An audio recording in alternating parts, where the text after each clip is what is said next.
जब तक आदमी को टेंशन ना हो ना तो मज़ा ही नहीं आता ज़िंदगी में। ऐसा लगता है यार आज तो खाली हो गया, तो कोई टेंशन नहीं, कोई आदत पड़ी टेंशन करने की। टेंशन तनाव की इतनी आदत पड़ी है कि तुम टेंशन करते रहोगे तो ठीक है, जिस दिन टेंशन ना हो तो इस बात का टेंशन हो जाएगा कि आज तो बिल्कुल ही खाली, आज तो खाली है, काम ही नहीं मिला कोई। तुम देखो, यानी कि दुखों का, तकलीफों का बोध ही नहीं होता आदमी को। वो धीरे धीरे अभ्यासगत हो जाता है उनमें और वो दुख में रहने का आदी बन जाता है। दुखों को देखने के लिए दूरी चाहिए बेटा। उन साधकों को देखो बेटा, जो इस संसार में डूबे थे और दुखों को में संघर्ष कर रहे थे, वो जो थोड़ा सा देखने की दूरी जैसे ही पैदा हुई, अब वो इस संसार में लौटने के लिए तैयार नहीं है कि नहीं प्रभु वो तो गंदगी बहुत थी, हम इतने दिन रह लिए अज्ञानता में, वो बहुत था, अब नहीं रहा जाता, अब नहीं रहा जाता, क्योंकि साफ धवल दिखाई दे गया, उनको शुद्धता दिखाई दे गई। अब वो गंदगी में जाने से घबराते कि अब नहीं जाए, जब तो रह लिए, जब तो अज्ञान था, जब तो दूरी नहीं थी, अब दूरी बनती कि नहीं अब कैसे, अब नहीं जाएंगे इस गंदगी में, प्रभु निकालो बचाओ। ऐसा क्यों कहते हैं कि दूरी बन गई। बगला ढूंढत माछरी, हंसा मोती खाए। फिर मोती ही चुगने पे हंसा के पेट भरेगा। हंस कुछ और नहीं खाता, वो तो मोती चुन के ही खाता है, नहीं भूखा ही मर जाता है। हंस कहते हैं ऐसे कि भाई वो मोती खा के ही जीवित रहता है, ऐसी कहावत है। तो वो मोती ही खाता है, नहीं मर जाता है, फिर उस गंदगी को दोबारा नहीं पकड़ता कि अब बचाओ प्रभु, अब नहीं जाऊँ इस गंदगी में, अब नहीं जाऊँ इस नरक में प्रभु। जब मैंने ऐसा धवल, इतना आनंद, इतना स्वच्छ स्फटिक मैंने आनंद ले लिया प्रभु, अब बचाओ, अब मुझे कुछ नहीं चाहिए। उस आनंद में वो भीख मांग के खा लेने को भी स्वीकार कर लेता है। उस आनंद में उसे कोई महलों का सुख मत मिलो, वो पेड़ के नीचे सोना स्वीकार कर लेता है। उसको कोई रोटी दे जाए तो खा ले, भूखा रहे तो शिकायत नहीं करता है। क्यों?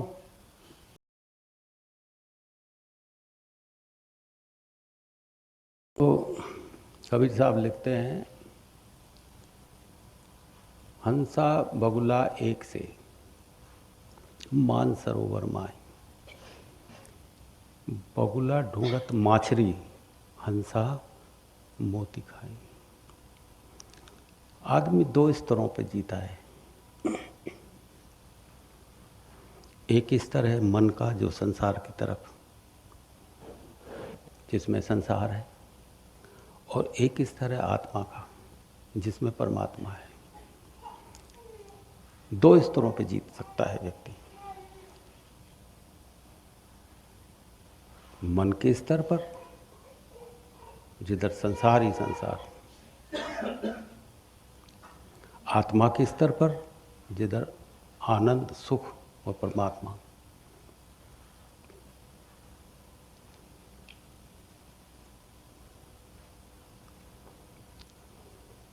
जब वो संसार की तरफ जाता है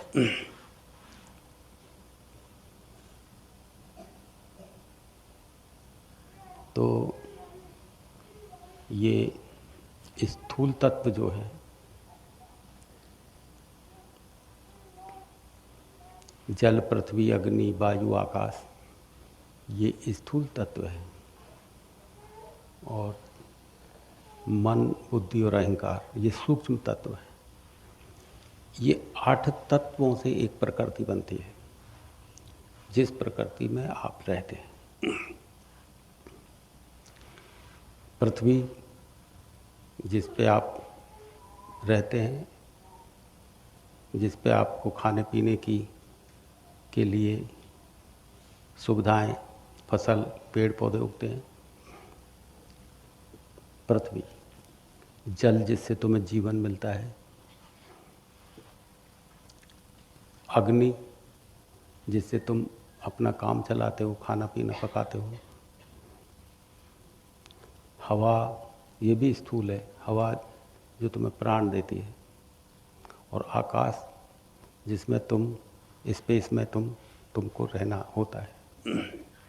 ये सब आकाश ही है जो तुम रह रहे हो ऊपर। अच्छा, स्पेस का मतलब आकाश, जिस स्पेस में तुम रह रहे हो, बस ये आकाश में ही रह रहे हो, ये धरती पे या आकाश ही है, ये पूरा आकाश में ही रह रहे हो, स्पेस। और ये मन और बुद्धि और अहंकार, ये है सूक्ष्म तत्व। ये तुमको इनका पता नहीं लगता, ये एहसास में नहीं आते। स्थूल तत्व वो है जिसे तुम देख सको, सुन सको, एहसास कर सको।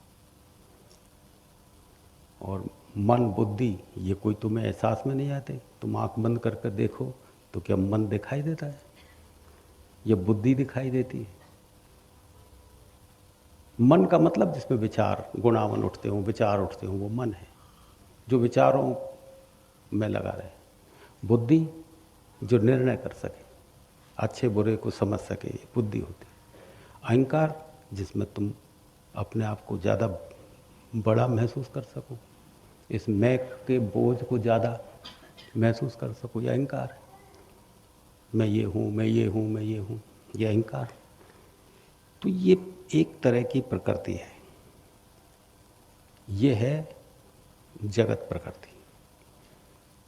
दो प्रकृति है, एक है अंदर प्रकृति, वो चेतन प्रकृति है जिसे आत्मा बोलते हैं। इन दो प्रकृतियों में व्यक्ति जी सकता है। एक प्रकृति बाहर जो 8 तत्व है, और एक प्रकृति अंदर, 2 स्तर हो गए। कृष्ण भी इस प्रकृति के बारे में, दोनों प्रकृतियों के बारे में बताते हैं। कृष्ण कहते हैं, हे अर्जुन, ये संपूर्ण भूत मेरी इन दोनों प्रकृतियों से उत्पन्न है, और ये संपूर्ण जगत का प्रभव और प्रलय मैं हूँ। यानी इस समस्त जगत का मूल कारण मैं हूँ।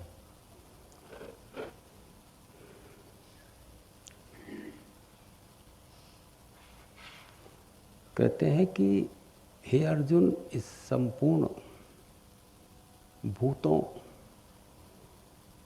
जो है, संपूर्ण भूत यानी संपूर्ण चेतन और अचेतन प्रकृति। जो चेतन है, या भूत का मतलब जानते हैं, समस्त प्राणी। भूत का मतलब समस्त प्राणी। तो समस्त जगत में जो दिखाई देता है वो भूत।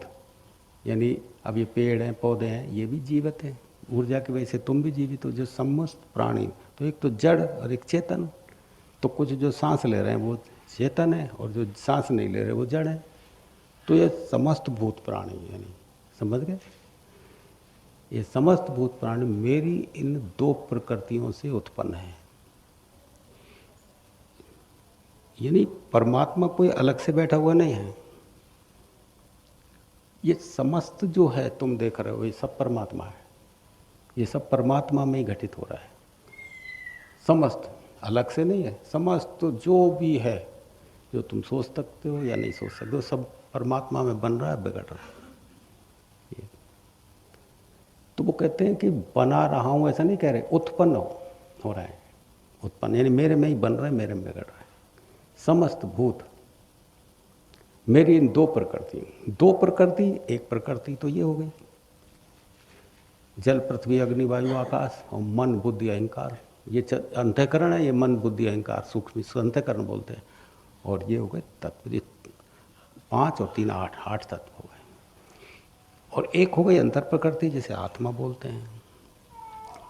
आत्मा जो है वो चेतन प्रकृति है। ये प्रकृति उच्चगामी है, और वो जो बाह्य प्रकृति मैं बता रहा हूँ जो, वो निम्नगामी है। यदि व्यक्ति उसमें उलझ गया तो निम्नगामी, बुद्धि को सर्वोपरि समझेगा, मन को सर्वोपरि समझेगा, और संसार में जो भी रास्ते बने हैं उस पर दौड़ेगा। चाहे वो धन की तरफ दौड़े, स्त्री की तरफ दौड़े, मान सम्मान की तरफ दौड़े, इज्जत की तरफ दौड़े, लोग उसको बड़ा कहें ऐसे दौड़े, तो वो जो प्रकृति है अपरा प्रकृति, उसको अपरा प्रकृति बोलते हैं। अपरा बोल दो, शास्त्रों में उसका नाम अपरा दे दिया। अपरा यानी कि ये प्रकृति जो बाहर तुम्हें ले जाए, ये अपरा प्रकृति। तो ये बने बनाए रास्तों पे मान सम्मान धन स्त्री, इनमें ये इसको बोलते हैं निम्नतर। तो ऊर्जा इनमें निम्नतर स्तर पे चलती है। तो एक स्थिति है मनुष्य की जो इस हिसाब से इस स्तर पे जीता है, जैसे कि आप लोग जी रहे हैं। और यदि इस प्रकृति से थक जाए व्यक्ति और किसी भी संयोग से कोई होश संभल जाए और अपनी तरफ वो अंदर झांक के देख ले, तो वो जो दूसरी प्रकृति है आत्मा, चेतन शक्ति, उसमें स्थित हो सकता है। तो उसमें स्थित होने के बाद मनुष्य जो जीता है वो दूसरे स्तर का जीना है। तो दो ही तरह से व्यक्ति जी सकता है, या तो संसार के स्तर पे या आत्मा के स्तर पे, मन के स्तर पे या आत्मा के स्तर पे, एक ही बात है। मन यानी संसार, बिना मन के संसार कैसे होगा? संसार और मन एक ही बात है। मन है तो संसार है, मन गया तो संसार विदा। मन नहीं रहा तो फिर संसार कैसे रहेगा? जब मन तुम्हारा है तभी तो तुम कुछ चीज खाओगे। किसी चीज को खाने का मन करेगा तो खाओगे, किसी चीज के भोग करने का मन करेगा तो तुम भोग करोगे, कहीं जाने का मन करेगा तो यहाँ से उठ के जाओगे। बिना मन के तो तुम यहाँ से उठ के यहाँ तक भी नहीं चल सकते। मना मन के तुम पी नहीं सकते, खा नहीं सकते, किसी से मिल नहीं सकते। तो मन है तो ही तो संसार है। मन विदा हुआ तो तुम तो परमात्मा, फिर तो तुम अंतर प्रकृति से जुड़ गए। एक स्तर वो है। बाहर मन है और ये बाहर का ही अंदर भी चलता है मन, और अंदर जब चलता है तो इसकी भी कुछ सीमा है। वहाँ तक ये मन अपने बड़े बड़े जलवे दिखाता है। और जैसे यहाँ आकर्षण तुम्हें नीचे ले जाते हैं, उस जगह भी आकर्षण है और वो भी तुम्हें नीचे गिरा सकते हैं। वो आकर्षण भी, उन आकर्षणों को माया बोलते हैं। यानी जो स्थिति तुम्हें अपनी जगह से हिला दे, हटा दे, गिराने का वही माया। माया का मतलब कोई धन पैसा संपत्ति नहीं, स्थिति का नाम है माया। कि वो स्थिति जो तुम्हें उस जगह से हिला दे, गिरा दे, रुख को कमज़ोर कर दे। एक रुख जो है, डेडिकेशन जो है, उसको कमज़ोर कर दे, वो माया। तो ये अंदर भी है। तो बाहर कैसे संभलोगे? क्योंकि तुम उसमें एक रस हो जाते हो बाहर की प्रकृति में। तो जब एक रस हो जाते हो तो तुम्हें पता नहीं लगता गिरने का। क्योंकि किसी भी चीज़ को समझने के लिए तुम्हारा अलग होना, दूर होना जरूरी है। दूरी से किसी चीज़ को तुम परख कर सकते हो। अभी जैसे तुम मेरे सामने बैठे हो तो मैं तुम्हें देख सकता हूँ, और यदि मैं तुम्हारे इतने निकट आ जाऊँ तो मैं तुम्हें तो नहीं देख सकूँगा। तो उसके लिए दूरी चाहिए। दूरी है तो समझ आए। तो तुम संसार में इतने एक हो जाते हो कि दूरी खत्म हो जाती है, तो तुम्हें तुम्हारे गिरने का पता नहीं लगता कि मैं गिर गया, कि मैं अपने से ही दूर चला गया। ये पता नहीं लगता कि मैं अपने से दूर कितना चला गया हूँ, ये पता नहीं लगता।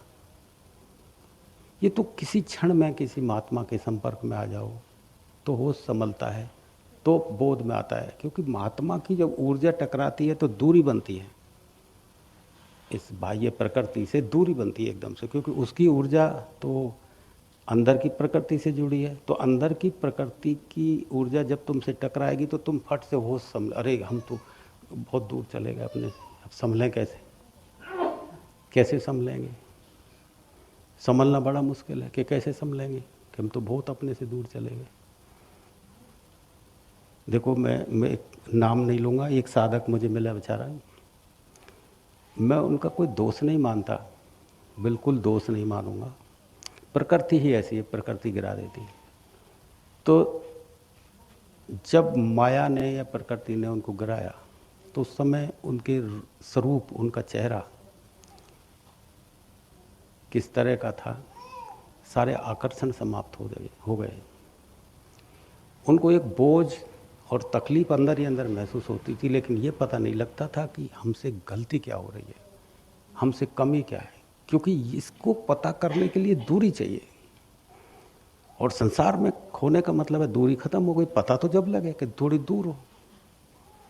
और बोझ इतना था, चेहरे की रंगत बदल गई, चाल ढाल ऐसे हो गए जैसे अहंकारी व्यक्ति के चाल ढाल होते हैं, बोल चाल, शिकायती चित्त, हर चीज में शिकायत ढूंढना। अब वो गलती नहीं थी, संसार की तरंगों से एक रूप होना पता लगता था कि दूरी कैसे बने। और इतनी तरंगें प्रभावी हो गई कि मेरे संपर्क में आने के बाद भी वो तरंगें काम नहीं कर रही थी, शुभ तरंगें काम, दूरी नहीं बना रही थी। वो इतना चिपकाव था कि मेरी तरंगें वापस लौट लौट के आ रही। और धीरे धीरे धीरे धीरे, कहते हैं कि छोटी छोटी भी चोट करो ना तो भी टूट जाती है चीज़। पानी की धार भी एक कठोर पत्थर पे छेद बना देती है, पानी की निर्मल धार भी कठोर पत्थर को तोड़ देती है। तो वो जो निर्मल तरंगें थी वो धीरे धीरे चोट होती रही, आखिर जो उसको जगह मिली। और अब उस साधक की चेहरा किस तरह के देखने लायक था, मैं खुद मोहित हो गया। मुझे कहना पड़ा कि अब जो चैतन्य चेहरे पे दिखाई दे रहा है, ये कितना अच्छा चैतन्य दिखाई दे रहा है। चेहरे की जो शक्ति थी वो दिखाई नहीं थी मुझे। जो सख्त अहंकार ने जिस शरीर को सख्त बना रखा था, वो चेहरा ढीला पड़ा था। बैठने के ढंग से कोई समझ सकता था कि कोई उच्च क्वालिटी, उच्च स्तर का व्यक्ति बैठा है। चेहरे की बात करने का ढंग, बैठने का, ये सब क्या था। मैंने जब उससे बात की तो बात करने के अल्फाज ऐसे लगते थे कि कितने मधुर स्थिति से निकल रहे हैं। अब दूरी पैदा हुई, दूर से देखने का अवसर मिला तो वो व्यक्ति मुझसे क्या कहता था कि गुरुजी, मैं बहुत गलत और खराब था। अब मुझे पता लगा कि मेरी कमजोरी और गलतियों को मैं देख ही नहीं पा रहा था, मुझे वो चीज़ें दिखाई नहीं दी। अब मुझे ये चीज़ दिखाई दे रही है कि तैने अपना कितना समय और बर्बाद कर लिया। वही व्यक्ति था,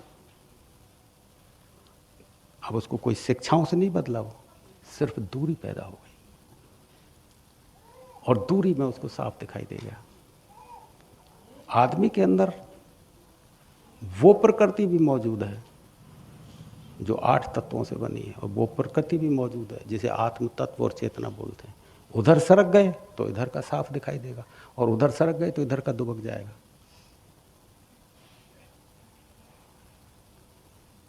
तो मैं ये कह रहा था कि जिस घड़ी तुम उस बाहर की प्रकृति में तुम लीन होते हो तो तुम्हारा इधर से छूट जाता है, और किसी संयोग से किसी महात्मा के पास या शुभ तरंगों के संपर्क में आ जाते हो तो वो दूरी बनती है और फट से तुम सरक जाते हो फिर उस अंदर की प्रकृति से।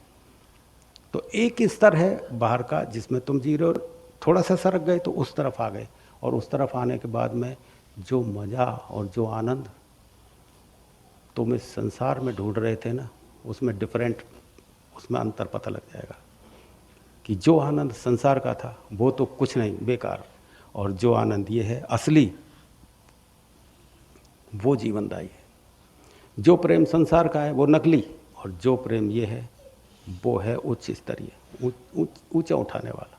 ये प्रेम नीचे गिराने वाला है, वो प्रेम ऊंचे उठाने वाला है। ये अंतर पता लगेगा दूरी से, क्योंकि आत्म तत्व के संपर्क में आते ही सारी चीज दूर हो गई और साफ स्पष्ट दिखाई दे जाएगा पर्दे की तरह। जैसे फिल्म देखते हैं ना, सब चलता हुआ दिखाई देता है, इस तरह से दिखाई देने लगे। तो कहते हैं कि वो बगुला हंसा एक से मानसरोवर माई, तो वो जो आत्म तत्व में व्यक्ति जी रहा है और जो व्यक्ति संसार में जी रहा है, यानी जो आत्मा में जी रहा है और संसार में जी रहा है, ये दोनों एक से दिखाई देते हैं। खान पीन, उठना बैठना सोना, जैसे तुम हो वैसे वो, एक से बिल्कुल कोई अंतर नहीं। लेकिन बगुला ढूंढत माछरी, उसकी ऊर्जा तो निम्नगामी है, वो संसार में ही सुख तलाश करता है, वो संसार में ही सुख तलाश कर रहा है। हंसा मोती खाई, बाहर से एक सार है लेकिन वो उस आनंद में जीता है जो परमात्मा का है, वो हंस बन जाता है। तो कृष्ण भी इस बात को कह रहे हैं कि हे अर्जुन, ये संपूर्ण भूत मेरी इस दोनों प्रकृति में उत्पन्न होते हैं और मैं इस समस्त जगत का प्रभव और प्रलय हूँ, यानी कि उत्पत्ति करने वाला और विनाश करने वाला। यानी कि प्रकृति में उत्पन्न भी मेरे से ही हो रहे हैं व्यक्ति और विनाश को भी मेरे में ही प्राप्त करने वाला, यानी करने वाला अलग नहीं है कोई, परमात्मा है, उसकी ऐसी प्रकृति है कि उसमें से चीज़ें बन रही हैं और उसमें ही विनाश करने की ताकत है।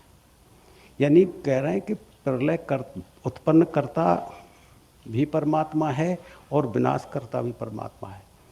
तुमने तो परमात्मा को दयालु समझा कि परमात्मा बड़ा दयालु है, बड़ा प्रेमी है, सब पे दया करता है। कृष्ण साफ सुथरी कर रहे हैं कि भाई पैदा भी मैं कर रहा हूँ, प्रेम भी मैं कर रहा हूँ और नफरत भी मेरे पास है, उत्पन्न भी मैं कर रहा हूँ, विनाश भी मैं कर रहा हूँ। यानी कि दोनों चीज़ों को स्वीकार करने वाला परम स्थिति का है, वो आत्मा में जी सकता है व्यक्ति। जो प्रेमी है, प्रेम करने वाला है, वो आत्म तत्व में नहीं जी रहा, वो उन 8 प्रकृति में, 8 तरह की प्रकृति में जी रहा है। जो कह रहा है कि नहीं, मैं समय आ गया तो गुस्सा भी कर सकता हूँ, समय आ गया तो मैं हथियार उठा सकता हूँ, और प्रेम करने का अवसर मिल गया तो पूरा प्रेम भी कर सकता हूँ, वो आत्मा के तत्व में जी रहा है। वो दूर खड़ा होकर कर लेगा प्रेम, और दूर खड़ा होकर कर लेगा, धनुष्मान तान लेगा, हथियार उठा लेगा, दूर खड़ा होकर, यानी कि वो अलग है। और वो देखेगा कि मैं धनुष है मेरे पास में, मैं ये सोच रहा हूँ, मैं ये कर रहा हूँ, मैं प्रेम कर रहा हूँ, मैं ये कर रहा हूँ, वो दोनों स्थितियाँ संभाल लेगा। तो कृष्ण कहते हैं कि मैं ये समझना कि मैं संसार का रचयिता हूँ तो तुमको प्रेम ही करूँ, नहीं, तुम्हारा विनाश भी मैं ही करता हूँ। यानी परमात्मा बनाता भी है और बिगाड़ता भी है, वो जन्म भी देता है और मृत्यु भी देने वाला वो ही है। दोनों स्थितियों में है परमात्मा। अंधेरे में भी परमात्मा है। यदि तुमने अंधेरे को स्वीकार नहीं किया तो तुमने परमात्मा को स्वीकार नहीं किया, तुमने तुम्हारी इच्छाओं को स्वीकार किया है।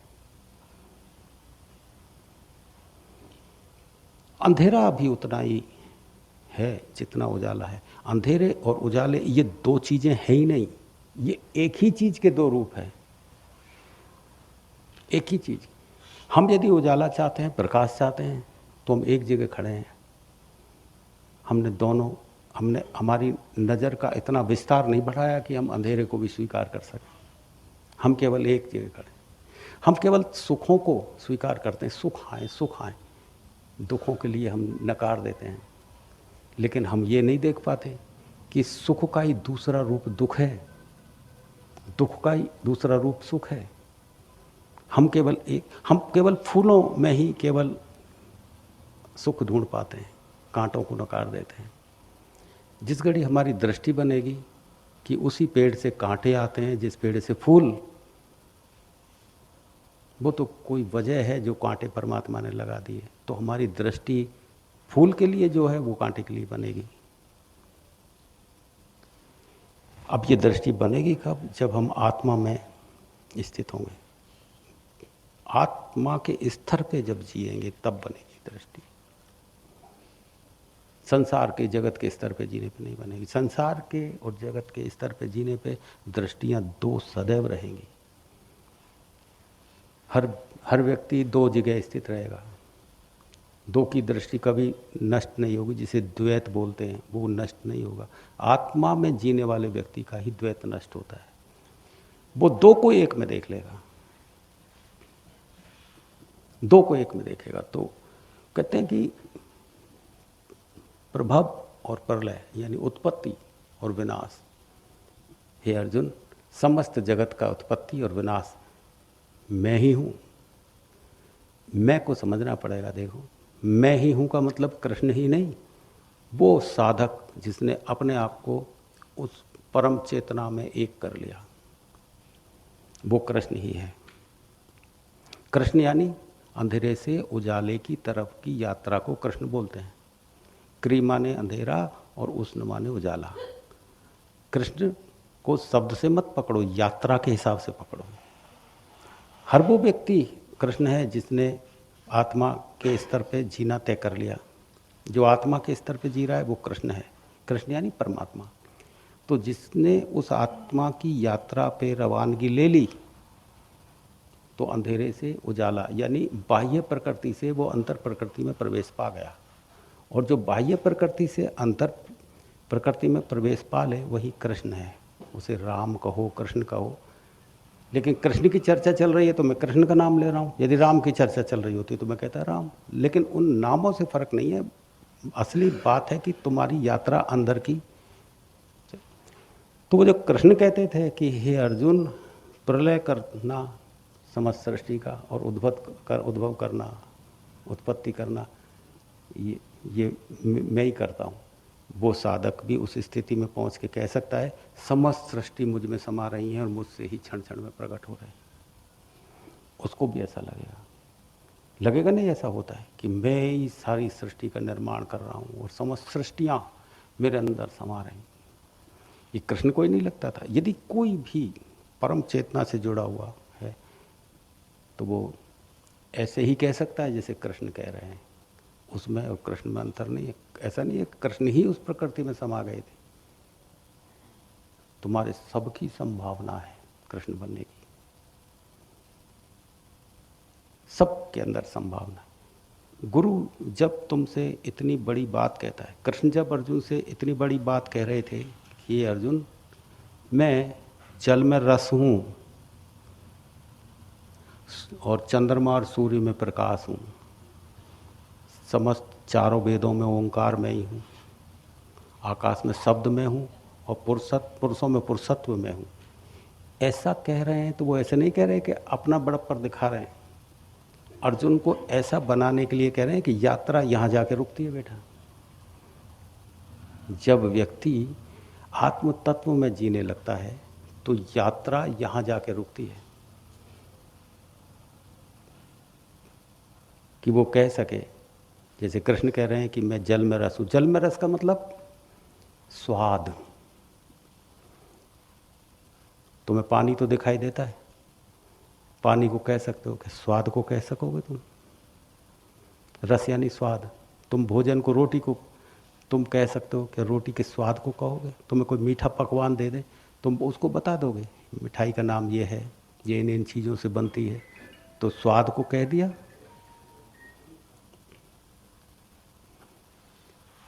तो कहते ना जल में रस हूँ, यानी कि स्वाद में हूँ जिसे कहा नहीं जा सकता, केवल अनुभव में आता है, वो मैं हूँ स्वाद में। और चीज़ें जिन्हें तुम कह सकते हो, बता सकते हो, उनमें तो वो क्या है जो कह नहीं सके। जल में रस हूँ। आगे कहते हैं वो सूर्य और चंद्रमा में प्रकाश, चारों वेदों में ओंकार में हूँ। केवल ओंकार ही दिखाई दिया चारों वेदों में? इतने सारे शब्द लिखे हैं, इतने सारे दृष्टांत लिखे हैं, क्या कुछ दिखाई नहीं दिया उसमें से? कृष्ण को वेदों में कुछ दिखाई नहीं, उपनिषदों में कुछ दिखाई नहीं,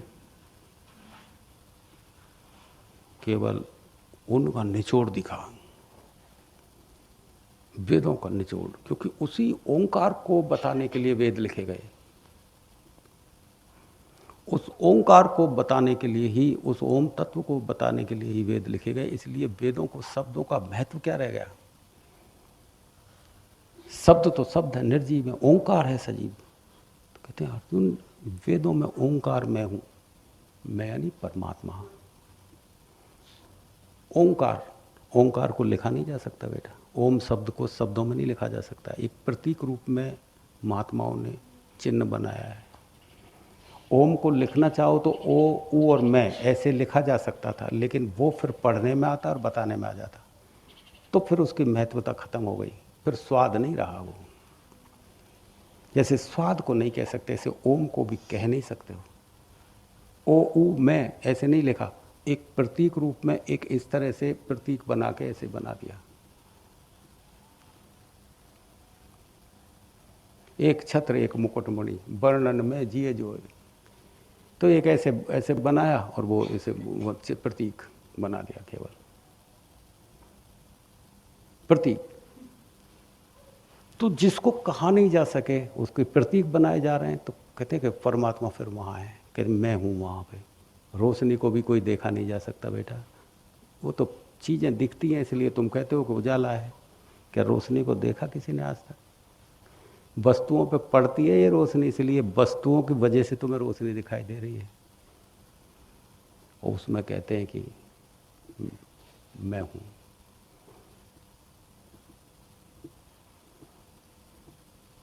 आकाश में शब्द मैं हूँ, आकाश में शब्द तुम्हें सुनाई देता है, लेकिन है सब बिना शब्द के तो कुछ भी नहीं है यहाँ पे। यदि शब्द खत्म हो जाए तो एक झटके में पृथ्वी खत्म हो जाए, एक झटके में शब्द छुपा हुआ है, लेकिन सुनाई नहीं देता इन कानों से। कृष्ण कहते वो मैं हूँ। पुरुषों में पुरुषत्व मैं हूँ। पुरुषत्व क्या है? ये तुम घी दूध खा के जो चेहरे पे आभा बना ले तो ये पुरुषत्व है।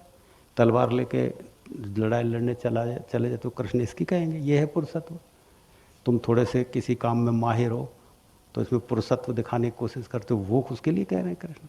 पुरुष में पुरुषत्व नहीं, पुरुष में पुरुषत्व वो है जिसने अपने आत्म तत्व को जगा लिया है, और जिस जागृति के बाद जो चेहरे पे आभा बनती है वो है पुरुषत्व। ये नहीं है पुरुषत्व। इसके लिए कृष्ण अपना समय जाया नहीं करेंगे कि कोई खा पी के बलिष्ठ हो गया है और वो लड़ने में युद्धों को जीत के आ गया है और किसी भी कार्य को करने में माहिर है, पुरुषत्व जग गया। ये पुरुषत्व नहीं है। जिसने आत्मा को जगा लिया और जो आभा उसके चेहरे पे निर्मित हो गई वो पुरुषत्व है, वो मैं हूं। कृष्ण कहते हैं वो मैं हूं। तो कृष्ण अर्जुन को इतनी सारी बातें क्यों बता रहे हैं?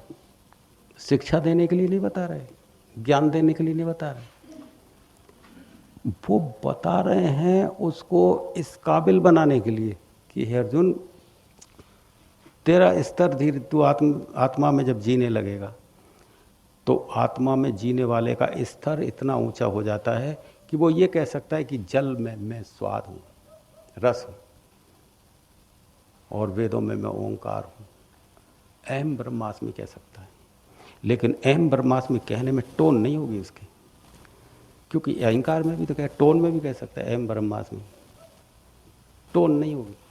अहम ब्रह्मास्मि परिचय होगा उसका, परिचय की तरह अहम ब्रह्मास्मि, परिचय उसको कोई खासियत, परिचय जैसे देते हैं वो परिचय। टोन में नहीं कि अहम ब्रह्मास्मि तो टोन हो गई, उसमें तो कुछ होने का भाव प्रदर्शित होता है कि मैं कुछ हूँ।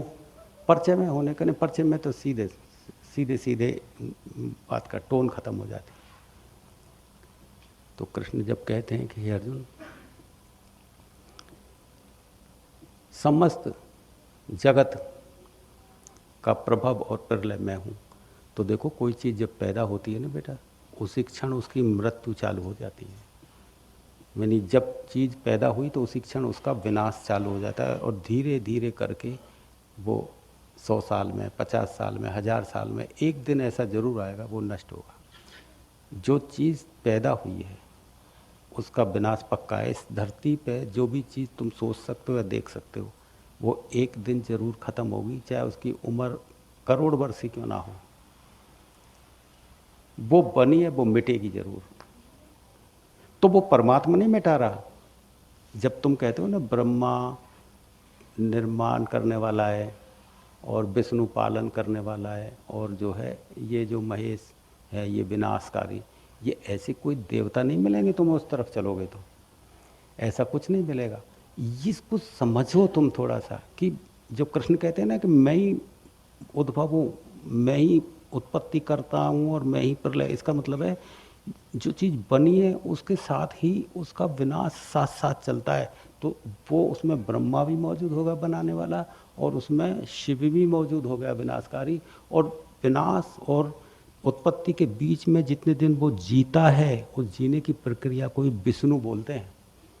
वो है विष्णु, वो प्रत्येक तत्व में मौजूद है, वो सब जगह विराजमान।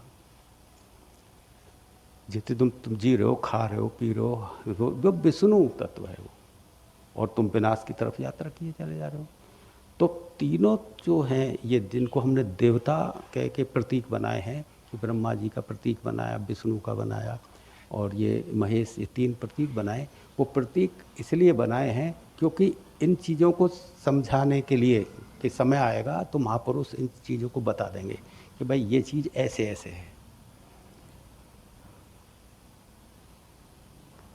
कहते हैं कि समस्त, कृष्ण कहते हैं समस्त जगत का मूल, समस्त जगत का मूल मैं हूँ, समस्त जगत का मूल कारण मैं हूँ। यानी ये समस्त प्रकृति किसी कारण से नहीं, आप किसी कारण से नहीं है, आप किसी का, बस परमात्मा ही कारण है उसका। यानी इसका मतलब क्या हुआ कि परमात्मा का एक खेल है, तुम किस वजह से पैदा हुए कोई पता नहीं, बस वो एक खेल है, उसका ही कारण है। तुम कहो ना मैं धरती पर शुरुआत में कैसे आया, बस उसका खेल था, तुम आ गए, और तुमको तुम्हारे साथ कर्म बना दिए, कर्मों के हिसाब से जन्म लेते रहो, मरते रहो, और इस संसार में जीते रहो, इस 8 तत्व की प्रकृति में जीते रहो।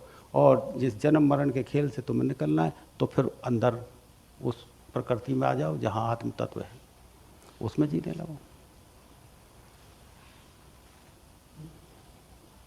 तो बगला ढूंढत माछरी, हंसा मोती खाए। तो संसार में रहो, आराम से रहो, दूरी नहीं पैदा की। तो माछरी ढूंढने का मतलब है इन्हीं दुखों को उठाते रहना, इन्हीं पीड़ाओं में पड़े रहना। और पीड़ाओं का भी, इन दुखों का भी इतना अभ्यास हो जाता है कि फिर इनसे निकलने का भी मन नहीं करता बेटा। दुख पाते पाते इतना अभ्यास हो जाता है। तुमने देखा नहीं, जब तक आदमी को टेंशन ना हो ना, तो मज़ा ही नहीं आता ज़िंदगी में। ऐसा लगता है यार आज तो खाली हो गया, तो कोई टेंशन नहीं, कोई आदत पड़ी टेंशन करने की।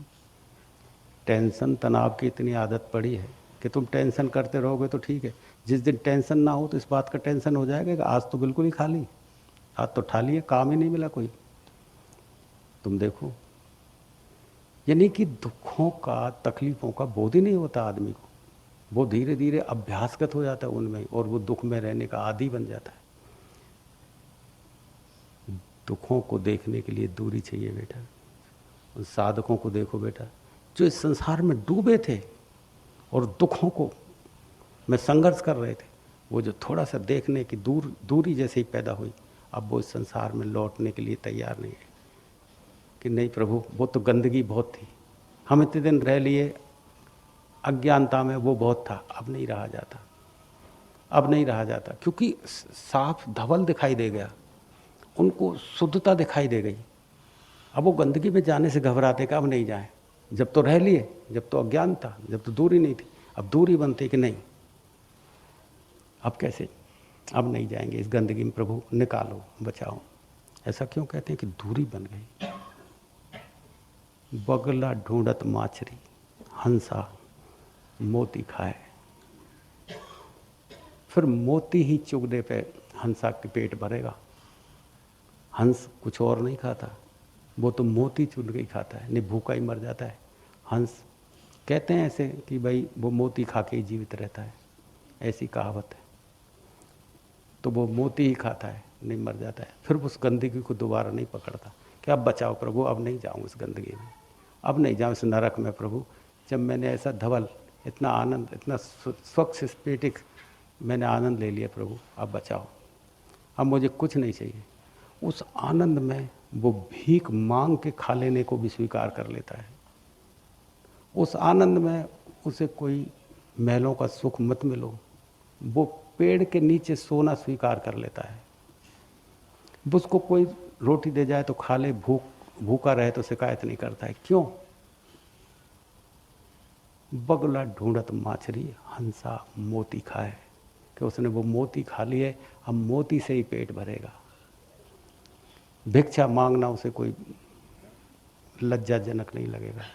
कुछ भी पहनेगा, कुछ भी खाएगा, यहाँ कैसे भी रह लो, उसको कोई मतलब नहीं, अच्छे में तो बुरे में कोई मतलब नहीं, बाकी छुगेगा मोती। हंसा मोती खाए। तो दो स्तर हैं जीने के, एक स्तर पे आप जी रहे हैं और एक स्तर पे आत्म तत्व में, उसमें व्यक्ति जीता है, वो साधक है। वो बिना गुरु के नहीं हो सकता। कोई संयोग किसी जन्म में ऐसा बैठ जाए कि कोई आत्मा के ज्ञान से, आत्मा के आनंद से भरा हुआ कोई महात्मा मिले, कोई महापुरुष मिले, उसे महात्मा महापुरुष बोलते हैं, और उसकी नज़दीकी आ जाए तो उसमें जीना सीखो बेटा। उस आनंद में जीना सीखो, उसमें मस्ती लेना सीखो।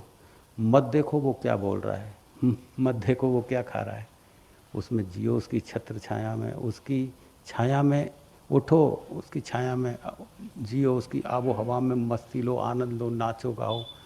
किसी दिन वो तत्व जो है बिजली की कौंध पैदा कर देगा, और तुम उस कौंध में जब देखोगे ना तो साफ दिखाई दे जाएगा क्या सत्य है और क्या असत्य है।